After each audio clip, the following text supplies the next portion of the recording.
आजपासून ते 28 जानेवारीपर्यंत बीड जिल्ह्यात जमावबंदी लागू. संतोष देशमुख हत्या प्रकरण आणि जरांगेंच्या 25 जानेवारीच्या उपोषणाच्या पार्श्वभूमीवर निर्णय. खंडणी प्रकरणातील आरोपी वाल्मिक कराडची पोलीस कोठडी आज संपणार. वाल्मिक कराडला आज केस कोर्टात हजर केलं जाणार. मस्साजोगकरांचं आत्मदहन आंदोलन स्थगित. आज धनंजय देशमुख एसआयटीचे प्रमुख बसवराज तेली यांना भेटणार. बीड हत्या प्रकरणात तपास करणारे अधिकारीही बदलले. बीड आणि परभणी प्रकरणाच्या चौकशीसाठी अद्याप माजी न्यायाधीशांची नियुक्ती नाही. न्यायालयीन चौकशी आधीच केली असं सांगितल्याचं सोमनाथ सूर्यवंशी कुटुंबियांच्या वकिलांची माहिती.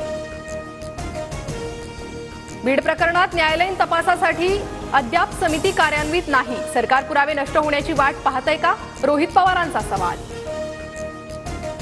कुणालाही दयामाया दाखवू नका, एकही आरोपी सुटता कामा नये. मुख्यमंत्री फडणवीसांचा बीड एसपी आणि सीआयडी अधिकाऱ्यांना फोन.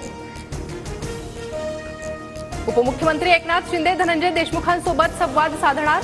शासनानं बीड हत्या प्रकरण गांभीर्यानं घेतलंय. कुणीही तपासातून सुटणार नाही. उपमुख्यमंत्री शिंदेंची ग्वाही.